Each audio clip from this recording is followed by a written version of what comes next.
សំណួរពិបាកសម្រាប់គ្រាបរិស័ទសំណួរទី1ទេវវិទ្យានៃការអធិដ្ឋាន3នាទីខ្ញុំចង់លើកទឹកចិត្តដល់គ្រូកងវិលដែលបាក់ទឹកចិត្តពីការបាត់បង់សេចក្តីសង្ឃឹម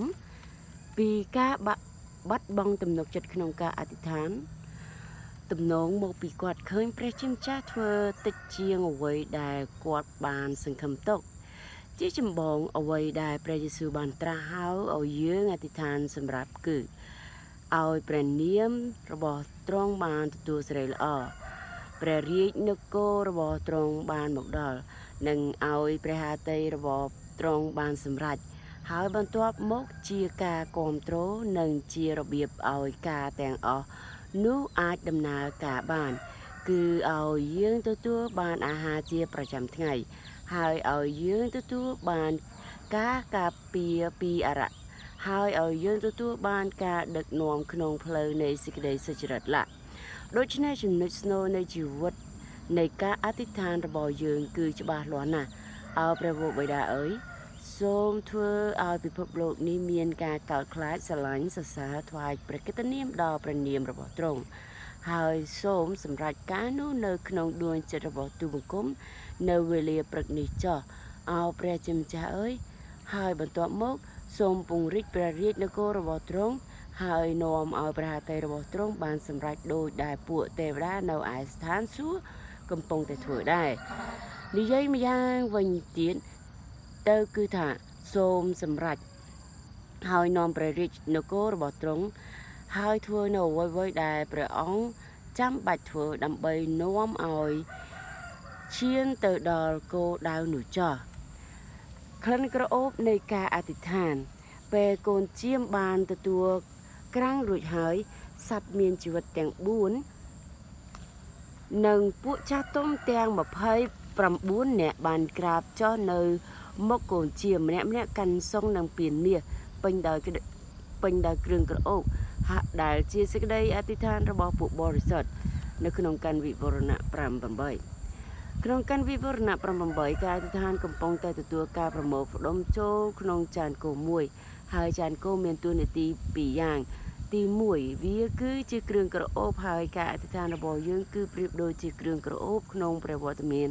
របស់ព្រះជាម្ចាស់ហើយគ្រឿងក្រអូបនោះក៏ពិតជាផ្គាប់ព្រះហឫទ័យដល់ទ្រង់មែនតែនដែរព្រះជាម្ចាស់ស្រឡាញ់ក្លិននៃការអធិដ្ឋានរបស់រាជទ្រង់ដែលនេះមានន័យថាប្រសិនបើលោកអ្នកកំពុងតែស្រែកទ្រហោយំដោយសារប្រឈមមុខក្នុងការបាត់បង់មនុស្សជាទីស្រឡាញ់របស់ខ្លួន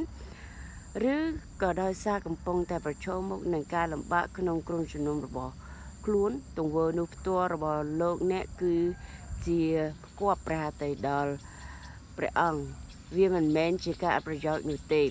ហើយព្រះជាម្ចាស់ក៏អាចឆ្លើយតបលើការអធិដ្ឋាននោះឥឡូវនេះឬក៏នៅ10ឆ្នាំខាងមុខឬក៏ឆ្លើយតបក្នុងរបៀបណាមួយដែលលោកអ្នកមិនអាចរំពឹងទុកដល់បានប៉ុន្តែដាច់ដោយឡែកពីរបៀបដែលព្រះអង្គនឹងឆ្លើយតបគឺត្រង់ថាការអធិដ្ឋានផ្ទាល់មានតម្លៃចំពោះព្រះជាម្ចាស់នេះគឺជាអត្ថន័យដំបូងនៃច័ន្ទគមនិងគ្រឿងក្រអូបបុព្វហេតុនៃការដែលព្រះរាជនគរមកដល់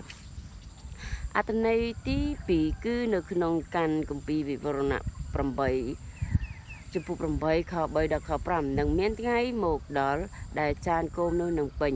និយាយម្យ៉ាងទៀតការអធិដ្ឋានរាប់លានដែលត្រូវបានអធិដ្ឋានឡើង